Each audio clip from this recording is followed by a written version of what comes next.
ಆರಂಭದಲ್ಲಿ ಒಂದು interesting story. ಮಹಿಳೆಯಾಗಿ ನಾಪತ್ತೆಯಾಗಿದ್ದಂಥವರು ಅಜ್ಜಿಯಾಗಿ ಪತ್ತೆ ಆಗಿರುವ ಒಂದು ಘಟನೆ ನಡೆದಿದೆ. 25 ವರ್ಷದ ಹಿಂದೆ ಒಂದು ರೈಲನ್ನು ಹತ್ತಿ ಹಿಮಾಚಲ್ ಪ್ರದೇಶಕ್ಕೆ ಹೋಗಿದ್ದಂತಹ ಮಹಿಳೆ ದಿಢೀರಂತ ಪ್ರತ್ಯಕ್ಷ ಆಗಿದ್ದಾರೆ. 25 ವರ್ಷದ ಹಿಂದೆ ಇವರು ನಾಪತ್ತೆ ಆಗ್ಬಿಟ್ರು ಅಂತ ಮನೇಲಿ ತಿಥಿನೂ ಮಾಡಿಬಿಟ್ಟಿದ್ರು. ಆದರೆ 25 ವರ್ಷ ಆದಮೇಲೆ ನಾನೆಲ್ಲೂ ಹೋಗಿಲ್ಲ, ಇಲ್ಲೇ ಇದ್ದೀನಿ ಅಂತ ಸಾಕಮ್ಮ ಪ್ರತ್ಯಕ್ಷ ಆಗ್ಬಿಟ್ಟಿದ್ದಾರೆ. ಮಹಿಳೆಯ ತಿಥಿ ಮಾಡಿದ್ದ ಕುಟುಂಬಕ್ಕೆ ಈ ರೀತಿಯ ಶಾಕ್ ಎದುರಾಗಿದೆ. ಹೊಸಪೇಟೆಯಿಂದ ಟ್ರೈನ್ ಹತ್ತಿ ಹಿಮಾಚಲಕ್ಕೆ ಹೋಗಿದ್ರಿ ಇವರು. ಹಿಮಾಚಲ ಪ್ರದೇಶದ ಮಂಡಿಯಲ್ಲಿ ಇದ್ರು ಸಾಕಮ್ಮ.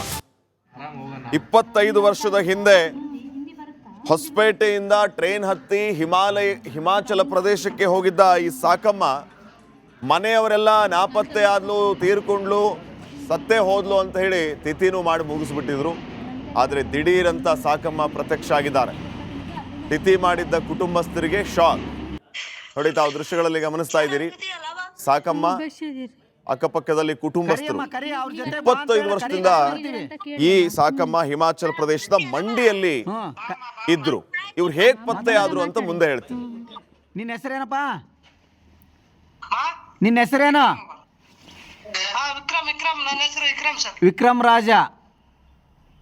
ಇನ್ನೊಬ್ಬನ ಹೆಸರು ತೋರ್ಸು. ಬೋಜರಾಜ. ಹಾ, ಲಕ್ಷ್ಮಿ ಮಾತಾಡಮ್ಮ. ನಿಮ್ಮ ಅಮ್ಮನ ನೋಡಮ್ಮ, ನಿಮ್ಮ ಅಮ್ಮನ ನೋಡಮ್ಮ, ನಿಮ್ಮ ಅಮ್ಮನ ಮಗಳಮ್ಮ, ಮಗಳು, ನಿಮ್ಮ ಮಗಳು ಮಾತಾಡಿ. ನಿನ್ನ ಹೆಸರೇನಪ್ಪ? ನಿನ್ನ ಹೆಸರೇನು? ವಿಕ್ರಮ್ ರಾಜ.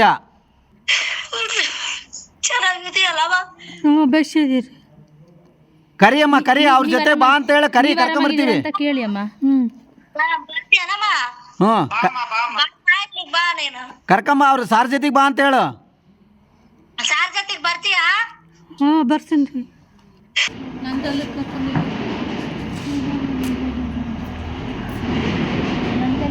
ಸರ್, ಸಣ್ಣರಿದ್ದಾಗ ಹೋಗ್ಬಿಟ್ರೆ ನಮ್ಮ ತಾಯಿ 25 ವರ್ಷ ಮಿಸ್ಸಾಗಿ. ನಾವು ಸಣ್ಣರು, ನಮಗೆ ಬುದ್ಧಿ ಗೊತ್ತಿಲ್ಲ ಅವಾಗ. ಇವಾಗ ನಾವು ದೊಡ್ಡರಾಗಿ ನಮ್ಮ ಅಣ್ಣರು ಎಲ್ಲ ಹುಡುಕಿ ಕೊಟ್ಟಾರ. ನೀವು ಕೂಡ ಹುಡುಕಿರಿ ಸರ್, ನೀವು ಕೂಡ ಒಳ್ಳೆ ಕೆಲಸ ಮಾಡ್ತಾ ಇದ್ರಿ. ನಮಗೆ ನಿಮ್ಮ ಆಶೀರ್ವಾದದಿಂದ ನಮ್ಮ ಅಮ್ಮನೊಂದು ನಮ್ಮ ಕಡೆ ಬಂದ್ಬಿಟ್ರೆ ಸಂತೋಷ ಸರ್. ನಾವು ಸಣ್ಣರಿದ್ದಾಗ ಹೋಗ್ಬಿಟ್ರೆ ನಮ್ಮ ತಾಯಿ 25 ವರ್ಷ ಮಿಸ್ಸಾಗಿ. ನಾವು ಸಣ್ಣರು, ನಮಗೆ ಬುದ್ಧಿ ಗೊತ್ತಿಲ್ಲ ಅವಾಗ. ಇವಾಗ ನಾವು ದೊಡ್ಡರಾಗಿ ನಮ್ಮ ಅಣ್ಣರು ಎಲ್ಲ ಹುಡುಕಿ ಕೊಟ್ಟಾರ. ನೀವು ಕೂಡ ಹುಡುಕಿರಿ ಸರ್, ನೀವು ಕೂಡ ಒಳ್ಳೆ ಕೆಲಸ ಮಾಡ್ತಾ ಇದ್ರಿ. ನಮಗೆ ನಿಮ್ಮ ಆಶೀರ್ವಾದದಿಂದ ನಮ್ಮ ಅಮ್ಮನೊಂದು ನಮ್ಮ ಕಡೆ ಬಂದ್ಬಿಟ್ರೆ ಸಂತೋಷ ಸರ್. ನಾವು ಸಣ್ಣರಿದ್ದಾಗ ಹೋಗ್ಬಿಟ್ರೆ ನಮ್ಮ ತಾಯಿ 25 ವರ್ಷ ಮಿಸ್ಸಾಗಿ. ಸಾಕಮ್ಮ ಸಿಕ್ಕಿದ್ದು ಹೇಗೆ ಅನ್ನೋದನ್ನ ನಾವು ಗಮನಿಸೋದಾದ್ರೆ, 25 ವರ್ಷದ ಬಳಿಕ ಈ ಸಾಕಮ್ಮ ಸಿಕ್ಕಿರೋದು. IPS ಅಧಿಕಾರಿ ಒಬ್ಬರು ಸಾಕಮ್ಮ ಅವರ ಬಗ್ಗೆ ಮಾಹಿತಿಯನ್ನ ನೀಡ್ತಾರೆ. ಯಾರಿಗೆ ಅಂತಂದ್ರೆ ಮಣಿವಣ್ಣನವರಿಗೆ IPS ಅಧಿಕಾರಿ ಒಬ್ಬರು ಮಾಹಿತಿಯನ್ನು ನೀಡ್ತಾರೆ. ಮಣಿವಣ್ಣನವರು ಬಳ್ಳಾರಿಯ ಅಧಿಕಾರಿಗಳಿಗೆ ಈ ರೀತಿ ಆಗಿದೆ ಅಂತ ಮಾಹಿತಿಯನ್ನು ನೀಡ್ತಾರೆ. ಮಣಿವಣ್ಣನವರ ಮಾಹಿತಿಯಂತೆ ಹಿಮಾಚಲ ಪ್ರದೇಶದ ಮಂಡಿಗೆ ಈ ತಂಡ ಹೋಗುತ್ತೆ. ಕೂಡಲೇ ಕುಟುಂಬಸ್ಥರನ್ನ ಅಧಿಕಾರಿಗಳು ಪತ್ತೆ ಹಚ್ಚುತ್ತಾರೆ. ಈ ರೀತಿ IPS ಅಧಿಕಾರಿಯೊಬ್ಬರು ಮಣಿವಣ್ಣನವರಿಗೆ ಮಾಹಿತಿಯನ್ನ ನೀಡಿ, ಮಣಿವಣ್ಣನವರು ಬಳ್ಳಾರಿಯ ಅಧಿಕಾರಿಗಳಿಗೆ ಮಾಹಿತಿಯನ್ನ ನೀಡಿದ ಮೇಲೆ ಬಳ್ಳಾರಿಯಿಂದ ಅಧಿಕಾರಿಗಳ ತಂಡ ಕೂಡಲೇ ಹಿಮಾಚಲ ಪ್ರದೇಶದ ಮಂಡಿಗೆ ಹೋಗಿ ಅವರ ಕುಟುಂಬಸ್ಥರನ್ನು ಕೂಡ ಪತ್ತೆ ಹಚ್ಚುವ ಕೆಲಸವನ್ನ ಮಾಡುವಲ್ಲಿ ಯಶಸ್ವಿಯಾಗಿದ್ದಾರೆ. ಈ ಬಗ್ಗೆ ಇನ್ನಷ್ಟು ಮಾಹಿತಿಯನ್ನು ನೀಡ್ತಾರೆ ಪ್ರತಿನಿಧಿ ರೇಣುಕಾರಾಧ್ಯ. ಈಗ ಫೋನ್ ಸಂಪರ್ಕದಲ್ಲಿ. ರೇಣುಕಾರಾಧ್ಯ, ಈ ಸಾಕಮ್ಮ ಯಾಕೆ ಹಿಮಾಚಲ ಪ್ರದೇಶಕ್ಕೆ ಹೋಗಿದ್ರು? 25 ವರ್ಷದ ಹಿಂದೆ ಏನಾಯ್ತು? ಶ್ರೀಪಾದ್, ಈ ಒಂದು ಘಟನೆಯನ್ನ ಒಂದ್ ರೀತಿಯಾಗಿ ಸಿನಿಮೀಯವಾಗಿ ನಡೆದಿದೆ. ಕೇಳೋದಕ್ಕೂ ಕೂಡ ಸಾಕಷ್ಟು ಅಚ್ಚರಿ ಅನಿಸಿದ್ರು. ಈ ಘಟನೆ ನಿಜವಾಗಿ ನಡೆದಿರ್ತಕ್ಕಂಥದ್ದು. ಈ ಸಾಕಮ್ಮ ಅನ್ನೋರು ಏನಿದ್ದಾರೆ, ಇವರು ಕಳೆದ 25 ವರ್ಷದ ಹಿಂದೆ ಬೈ ಮಿಸ್ಟೇಕ್ ಆಗಿ ಹಿಮಾಚಲ ಪ್ರದೇಶದ ಟ್ರೈನ್ ಅನ್ನ ಹತ್ತಾರೆ. ನೇರವಾಗಿ ಹಿಮಾಚಲ ಪ್ರದೇಶಕ್ಕೆ ಹೋಗ್ತಾರೆ. ಆದ್ರೆ ಅವ್ರಿಗೆ ಭಾಷೆಯ ಕಾರಣದಿಂದಾಗಿ ಇವ್ರು ಹೇಳೋದು ಅಲ್ಲಿರ್ತಕ್ಕಂಥವ್ರಿಗೆ ಗೊತ್ತಾಗಲ್ಲ. ಹೀಗಾಗಿ ರೇಣುಕಾರಾಧ್ಯ, ಒಂದೇ ನಿಮಿಷ. ಈಗ ಸ್ವತಃ ಸಾಕಮ್ಮ ಅವರ ಮಗ ಯಲ್ಲಪ್ಪ ನಮ್ಮ ಜೊತೆಗೆ ಫೋನ್ ಸಂಪರ್ಕಕ್ಕೆ ಸಿಕ್ಕಿದ್ದಾರೆ. ಯಲ್ಲಪ್ಪ ಅವರೇ, ನಮಸ್ಕಾರ. ನಮಸ್ತೆ. ಎಲ್ಲಪ್ಪ ಅವ್ರು ನಿಮ್ಮ ತಾಯಿಯವರು 25 ವರ್ಷದ ಹಿಂದೆ ಹಿಮಾಚಲ್ ಪ್ರದೇಶಕ್ಕೆ ಯಾಕೆ ಹೋಗಿದ್ರು?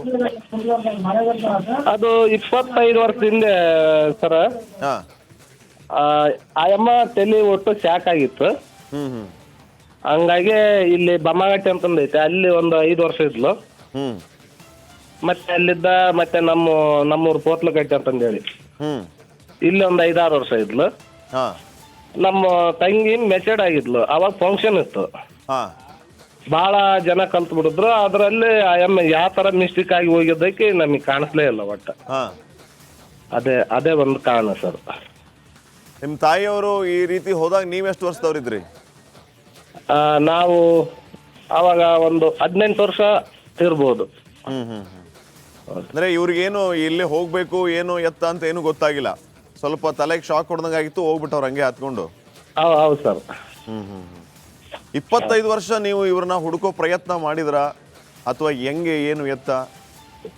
ಮಾಡಿದೀವಿ ಸರ್. ನಾವು ಇಲ್ಲಿ ಎಲ್ಲ ಸ್ಟೇಷನ್ ಮುಖಾಂತರ ಹೋಗಿ ಅಲ್ಲಿ ನೋಡಿದ್ವಿ. ಇಲ್ಲಿ ಸರೌಂಡಿಂಗ್ 100 ಕಿಲೋಮೀಟರ್ ಒಳಗೆ ಏನು ನಮ್ಮ ವೇಕಾನುಸಾರ ನಾವು ಇದು ಟ್ರೈ ಮಾಡಿದ್ವಿ. ಆದ್ರೆ ಬಟ್ ನಮ್ಗೆ ಏನೋ ಗೊತ್ತಾಗ್ಲದ. ಆಮೇಲೆ ಸರ್ ಇಲ್ಲಿ ಮರಮನಹಳ್ಳಿ ಹತ್ರ ನಂದಿ ಬಂಡಿ ಅಂತಂದೈತಿ. ಅಲ್ಲಿ ಒಂದು ಆಕ್ಸಿಡೆಂಟ್ ಆಗಿತ್ತು, ಒಂದು ಯಾವ್ದೋ ಒಂದು ಮೇಳೆ ಇದೇ ತರ. ಅವರು ಅದನ್ನೇ ನೋಡಿ ನಾವು ಆಕ್ಸಿಡೆಂಟ್ ಆಗಿತ್ತಲ್ಲ ಅದನ್ನ ಬಂದು ಸ್ಟೇಷನ್ ಮುಖಾಂತರ ಆಯ್ತು, ಅದ್ರ ಮುಖಾಂತರ ಏನೋ ಅದನ್ನ ಸಂಸ್ಕಾರ ಮಾಡ್ಯಾರ. ನೀವೇ ಸಂಸ್ಕಾರ ಮಾಡಿದ್ರಿ? ಇಲ್ರಿ ಬ್ಯಾರೆ ಮಾಡಿದ್ರಲ್ಲ, ಇರ್ಬೋದು ಬಿಡು ನಮ್ಮ ಚಿಕ್ಕಮ್ಮನೆ ಅಂತಂದೇಳಿ ನೀವು ಹೋಗಿ ಯಾರು ನೋಡಿರ್ಲಿಲ್ಲ ಸಾಕಮ್ಮ? ಇಲ್ಲ ಇಲ್ರಿ. ಹಂಗೆ ಹೇಳಿದ್ರು, ಹಂಗಾರೆ ಸಾಕಮ್ಮನ ಇರ್ಬೇಕಂತ ನೀವು ಅನ್ಕೊಂಡ್ಬಿಟ್ರಿ? ಅನ್ಕೊಂಬಿಟ್ಟಿವಿ. ಹೌದು ಸರ್. ಇಷ್ಟಂತ ಈಗ ಹೆಂಗ್ ಗೊತ್ತಾಯ್ತು ಯಲ್ಲಪ್ಪ ಅವ್ರ? ಇದು ನಮಗೆ ಭದ್ರಾವತಿಲಿದ್ದ ಇನ್ಸ್ಪೆಕ್ಟರ್ ಏನೋ ಅಲ್ಲಿ ಹಿಮಾಚಲ ಪ್ರದೇಶದಲ್ಲಿ ಅಲ್ಲಿ ಡ್ಯೂಟಿ ಮಾಡ್ತದಾರಂತ ಅವರು. ಭದ್ರಾವತಿನ ಯಾರೋ ಹೇಳಿದ್ರು ಅವರು, ಶಿವಮೊಗ್ಗದವರು. ಅವರು ನಮಗೆ ಮಾಹಿತಿ ಯಾರಿಗೆ ಕೊಟ್ರ ಆಯಮ್ಮನ ಕೇಳಿದಾರೆ ಸರ್. ಹೋಗಿ ಆಯಮ್ಮನ್ ಮಾತಾಡ್ಸಕ್ ಹೋಗಿದ್ರ, ಬಟ್ ಯಾರಕ್ಕೆ ಹೋಗಿದ್ರ ಗೊತ್ತಿಲ್ಲ ನಮಗೆ. ಅವ್ರೇನು ಸರ್ವೆನಿಂಗ್ ಏನೋ ಹೋಗಿರ್ಬೋದು. ಅಲ್ಲಿ ಹೋದಾಗ ಏನಾಗೈತಿ, ಕನ್ನಡ ಮಾತಾಡ್ಯಾರಲ್ಲ ಇವರು, ನಮ್ಮ ಸಾರ್ ಕನ್ನಡದವರಲ್ಲ, ಕರ್ನಾಟಕದವರಾಗಿ ಅವರು ಕನ್ನಡ ಮಾತಾಡ್ತಾರ ಅಂತಂದೇಳಿ ಏನೋ ಅವರು ಮೆಸೇಜ್ ಮರಮನಹಳ್ಳಿ ಸ್ಟೇಷನ್ಗೆ ಇದು ಮಾಡಿದಾರ. ಅಲ್ಲಿದ್ದ ಡಣಕಿಂಕೇರಿಗೆ ನಾಗರಾಜ್ ಅಂತಂದೇಳಿ ಮೆಂಬರ್ ಅವರು, ಅವರಿಗೆ ಮೆಸೇಜ್ ಕೊಟ್ಟಿದಾರ. ಅವ್ರು ನಮಗೆ ಮೆಸೇಜ್ ಕೊಟ್ಟರು, ನಾವು ನಿನ್ನೆ ನಮಗೆ ಹಂಗಾಗಿ ಗೊತ್ತಾಯ್ತು. ಓಕೆ ಥ್ಯಾಂಕ್ ಯು ಯಲ್ಲಪ್ಪ ಅವ್ರ, ರಿಪಬ್ಲಿಕ್ ಕನ್ನಡ ಜೊತೆ ಮಾತಾಡಿದ್ವಿ.